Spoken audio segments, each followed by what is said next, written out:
Welcome to Regulate and Rewire, an anxiety and depression podcast where we discuss the things I wish someone would have taught me earlier in my healing journey. I'm your host, Amanda Armstrong, and I'll be sharing my steps, my missteps, client experiences, and tangible research-based tools to help you regulate your nervous system, rewire your mind, and reclaim your life. Thanks for being here. Now let's dive in. Today's conversation is going to be a peek behind the curtain of life right now for me. I am going to start by taking a moment to celebrate something really special with you, then tell you about my most recent Crashout and how ChatGPT, of all things, helped me to catch myself in a spiral of completely unrealistic expectations. So first, I want to share some news that honestly came at a perfect time. I just found out that this podcast is ranking a top 0.5% podcast. I thought I was a top 5% podcast. And then I was like, well, maybe I'm a top 1% podcast. I am a top 0.5% podcast, which is amazing. I also found out that Regulate and Rewire is number 1 on all major platforms for the search term depression and in the top 5 for anxiety. And I have you to thank for that, for every listen, every share, every rating, every review that you have left. Just a huge thank you for being here, for continuing to tune in. And maybe this is a place for me to put a shameless plug that if you are tuning in, if you are appreciating what you're hearing and you have not left a review for the show, they matter. The ratings and reviews that you leave on this podcast help to get these tools and these conversations out to even more people who need them. And as I shared last week, I am still pretty freshly postpartum. My daughter was born just 8 or 9 weeks ago. And in prepping for this period, I had really high hopes towards the end of my pregnancy to pre-record a few months of podcasts ahead of time. And life happened and it just didn't happen. So maybe you noticed, maybe you didn't, but I have missed a couple weeks to put out new episodes in the last couple months. I've also put out some shorter episodes, and I tend to be really hard on myself about not keeping things to a particular standard. So hearing that my podcast is literally beyond the top 1% was the bit of encouragement that I needed, because the truth is I love being here with you guys every single week. I love creating these episodes, and it's a labor of love. By the time I have come up with the episode topic, I research them when needed. Not only do I have to organize my thoughts around each one, but I also really value and want to give you something tangible each time to apply to your own healing. You give me your time, you give me your trust when you hit play on these episodes, and I want to make it worth it for you. I want you to walk away from these episodes feeling seen, understood, less alone, less broken, validated. I want you to be able to have tangible tools to apply to your healing. And that can feel like a really tall order sometimes as a mom running a business, juggling all of the things that I do. And so the share is twofold. I think 1, to say thank you, and 2, to tell you to bear with me in this season of slightly lower capacity, where episodes might be shorter or maybe feel a little bit more scattered, because friends, as you will see in a few minutes, I am just a little bit more scattered right now. But as all seasons in our life, it won't last forever. It won't last forever. You will get the calm, clear, and collected version of me again as soon as I have her back too. And if you want to do me a solid in this season, I want to hear from you. I always want to hear from you, but especially now, tell me what you want to hear. There is a link in the show notes. There's always this form linked in the show notes where you can write in and share a question or an experience that you would like to hear about on the podcast. And I'm actually planning to pull a number of those submissions from that form for some upcoming episodes. I may also throw in a couple more of those like micro shorter episodes, because they're easier for me to get done. And when your capacity is lower, you've got to lighten your load. And B, because I heard from a few of you how much you liked having those shorter bite-sized episodes a couple weeks ago. Now, this feels like the perfect segue to sharing with you what my most recent crash out was about. And again, giving you a peek into what it is like running my business and being a mom. And I don't often like to talk about how hard it can be to run my own business because many of our current and future clients are listening to this podcast right now. And B, sometimes it can come off, I think, as ungrateful. And I want you to know how lucky I feel and how much I love to do the work that we do. It feels so, so important. And sometimes it's hard because of how many hats I have to wear and how many different tasks I have to keep track of in both my business world and my family world. And more often than not, those worlds collide for me. For example, I mentioned to a friend, I don't know, maybe like a week or two ago, how I was doing a couple hours of work. And she's like, wait, like, aren't you on maternity leave? And she works in corporate where like when you're on maternity leave, like you check out, there's no work to be done. There's no emails to reply to. And I was like, yeah, I mean, yes and no, it looks different for me. Yes, I'm on my version of maternity leave, which means that I got ahead on a lot of things. I outsourced a lot of other things to my team. There's just some things that I put aside that aren't getting done. So I'm on a maternity leave with the context of like, I have a drastically reduced workload. And when you run your own business, you can only step back so far. Like nobody else runs my payroll. And also I don't want to be totally checked out. Like having the handful of discovery calls that I've had in the last couple weeks, like those are the highlight of my week in a lot of ways. I recently hosted a support call in the membership, which felt like a dream. That I get to do this thing that feels like an appendage to me, that feels really important to me, mixed into this season of motherhood, like feels right. There are ways that I want to show up in my business, and I am, and I've scaled things back to accommodate prioritizing this new tiny human that I'm responsible for keeping alive.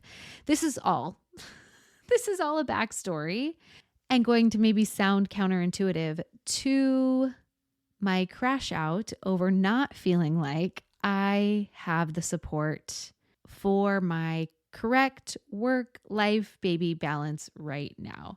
So we have a nanny part-time who is great with my older boys, but does not have any experience with babies.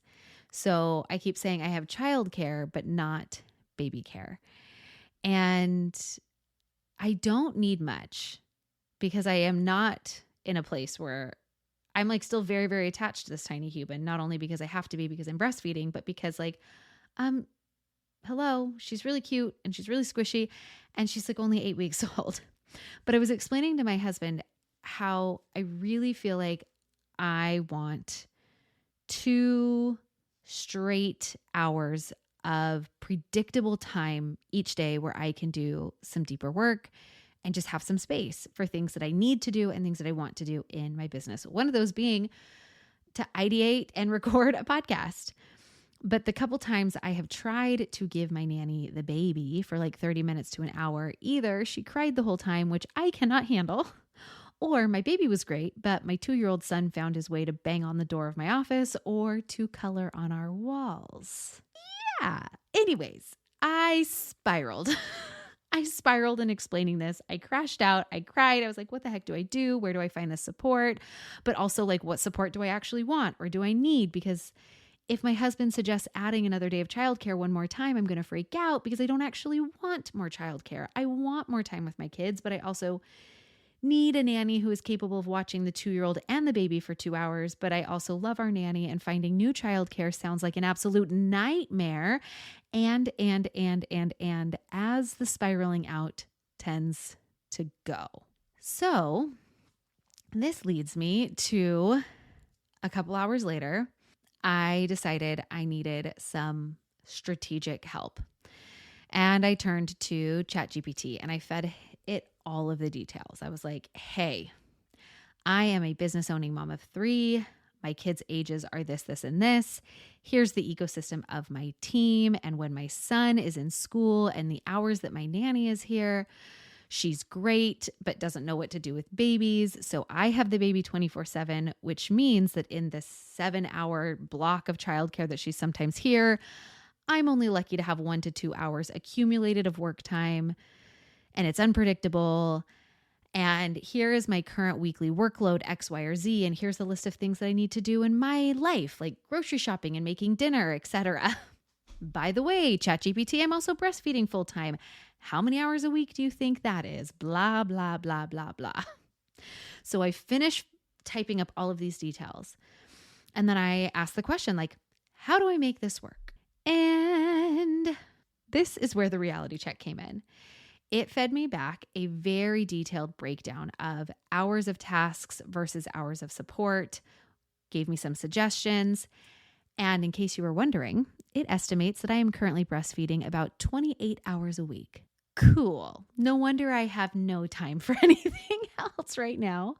But the line that stood out to me the most was this, and it read, "You are trying to fit 50 to 60 hours of activity into a 28-hour window of support.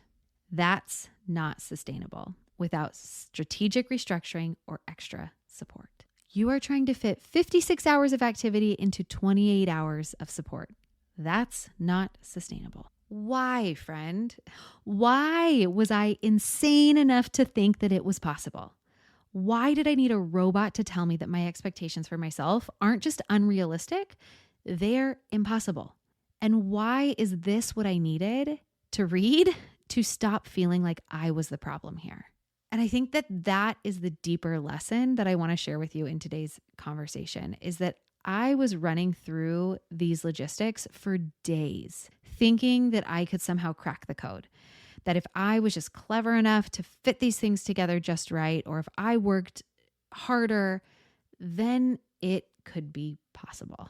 ChatGPT basically said in its follow-up suggestions that you either need to do less or get more support, and probably you need to do both, which is like pretty on brand for me. Like, hey, ask for more help, get more support, and do less, you crazy lady. And so here's what this might mean for you. Here's what I want you to take away from this story, because I know I am not alone in this pattern. We do this thing. Maybe you do this thing where we blame ourselves for not being able to achieve the impossible. We think that if we are just more organized, more efficient, more disciplined, we can somehow bend time and physics to our will. We think that we are the problem when really the math just doesn't math. And sometimes you need something or someone outside of yourself to hold up a mirror and say, like, look, this doesn't add up. And not because you're failing, but because what you are trying to do is literally impossible. And I needed to see it in black and white. 56 hours of activity, 28 hours of support. Like, those numbers, they don't work. No amount of hustle or optimization or working smarter, not harder, can make that equation balance. And this is ChatGPT also assuming that I am at like my best, most capacitated self, which I'm not, because I'm 8 weeks postpartum and I'm tired. Also, if you're listening to this podcast, like, let's just be real honest, you're probably not either, because you are struggling with anxiety or depression. And so even if your mathed in hours, your math is not going to math in energy, in capacity that you have to give it. Because look, when what you have to offer is 10%, 10% is your 100%. So you're going to have to take everything and be like, what's the 10% version of this? And sometimes we can't get outside our own rigid patterns enough to really figure that out. And I mean, and here's the thing that makes me a little bit angry, to be honest. We live in a culture that tells us this, especially as women, especially as mothers, that we should be able to do it all. That if we can't, it's like we're the problem. That other people manage it, so why can't we? But when, again, you actually run the numbers, when you add up all of the hours of care work and business work and life maintenance and basic human needs, you realize that like nobody is actually doing it all. They're either doing less than it appears, or they have more support than they're talking about. Or maybe they're running themselves into the ground and calling it success. The problem isn't you. The problem is this expectation, the internal expectations we have for ourselves, but also the external expectations that are often put on us. And sometimes the most regulated, aligned, grounded thing that you can do is to tell yourself the truth about what's possible and what's not. And so here's what I want to invite you to do. Whether you use ChatGPT or a notebook or a conversation with a trusted friend, if this conversation has resonated with you, I want you to actually map out your time and your tasks. Because I'm willing to bet that your anxiety, your overfunctioning, your burnout, your exhaustion is going to make a whole lot of sense when you math the math. Write down everything that you're trying to do in a day, in a week, and I mean everything. I fed this little robot every single detail: work tasks, household tasks, caregiving tasks, self-care, sleep hours, eating. Then write down how many hours you actually have available and be honest about how much time each task is actually going to take. Not how long you wish it took, but how long this is actually going to take. And you've got to include like how many hours you're trying to sleep because you're a human being who needs that. And then look at the math. Really look at it. Are you trying to fit 50 hours into 28 like I am? Are you expecting yourself to exist on 4 hours of sleep indefinitely? Are you counting on 0 interruptions, 0 unexpected needs, 0 time for emotional regulation or rest to make this happen? Because the truth that ChatGPT told me, and that I'm, I think, trying to reflect back to you right now, is that if the math doesn't work, you have 2 options. That's it. Do less or get more support. And you usually need both. And I guess the third option would be keep on keeping on, friend, and continue to perpetually feel behind and overwhelmed and spiral out about not being good enough. But I don't really recommend that option. So do less or get more support. And I understand that in each and every one of your lives and my life in different seasons, doing less in certain places may or may not be an option. So where is it an option? Getting more support may or may not be available to you. Where could it be available? One of the things that we do with all of our clients when they assess their stress bucket is we have them zoom back out, and then we help them edit their stress bucket. We say, okay, it's the 3 Ds. What can you delete? What can you delegate? What can you do differently? And almost every single one of our clients who's like, there's nothing that I can change about this. I have to do all of this. When we really step back and gently and non-judgmentally say, what can we delete? What can we delegate? What can we do differently? There is always things that can shift. Doing less, it doesn't mean that you're lazy. It means you're probably smart. It means that you're being realistic about what's humanly possible. It means that you're prioritizing. You're clear on what matters most in your life. It means letting go of a fantasy that you can do everything perfectly all of the time, because that's crushing you. And getting more support means that you understand that humans are interdependent, that we're not actually designed to do everything alone, that asking for help is actually the mentally healthy thing to do, and finding the places where that help is available and safe for you to ask for.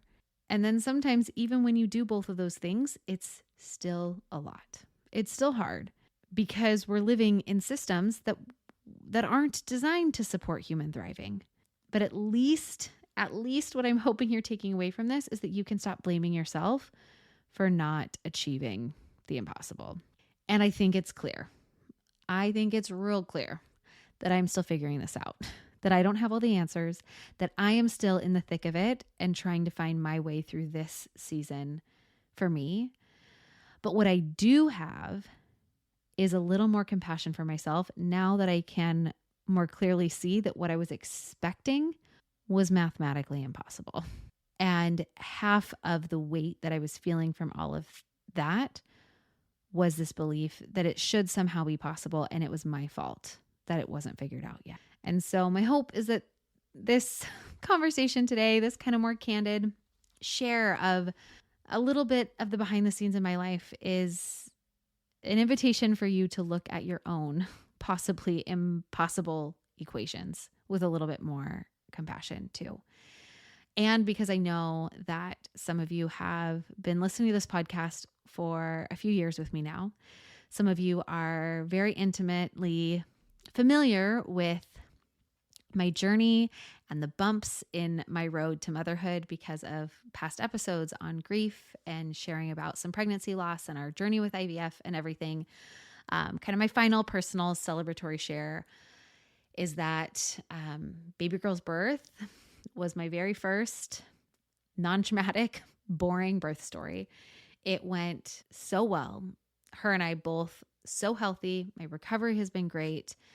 I really genuinely, I know this episode it's not convincing to this point, but I have felt a sense of calm presence in this postpartum period, way more so than I have. I can take this crash out and very quickly be like, you know what? It'll be fine.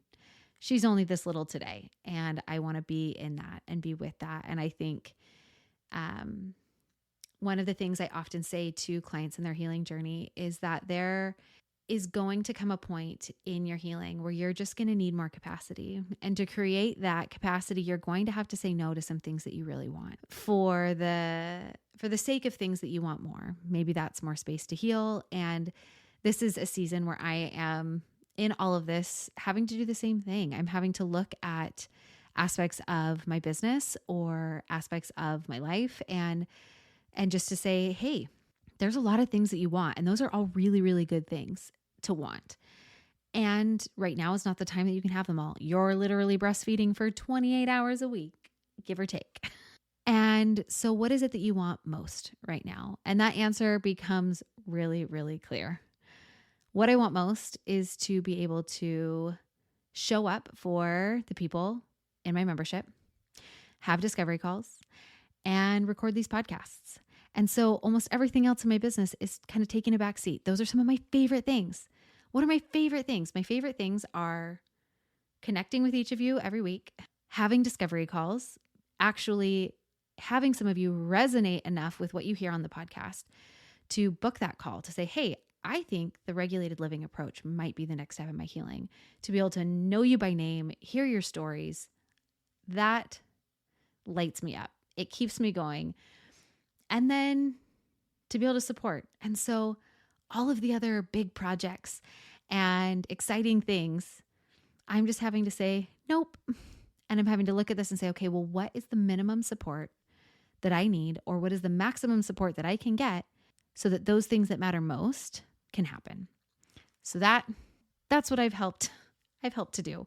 So kind of ending on the celebratory note of just thank you. Thank you for being here. Thank you for being invested in your own healing enough to be here. Thank you.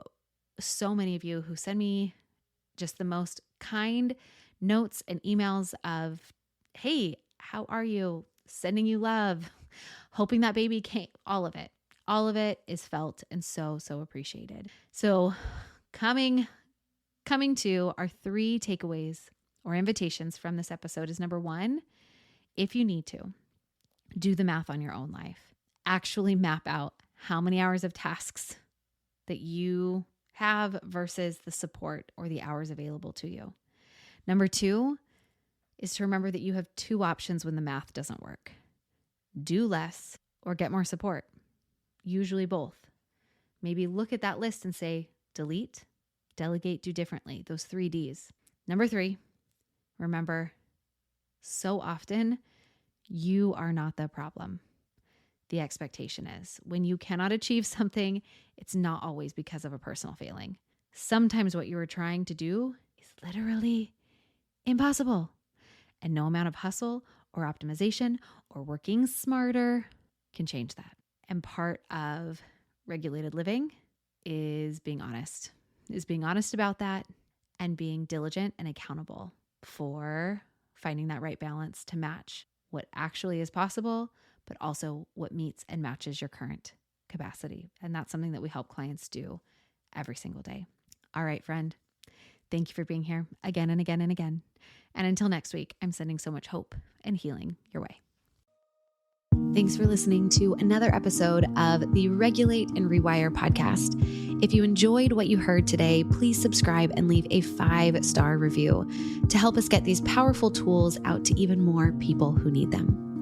And if you yourself are looking for more personalized support in applying what you've learned today, consider joining me inside Rise, my monthly mental health membership and nervous system healing space, or apply for our one-on-one anxiety and depression coaching program, Restore. I've shared a link for more information to both in the show notes. Again, thanks so much for being here, and I'll see you next time.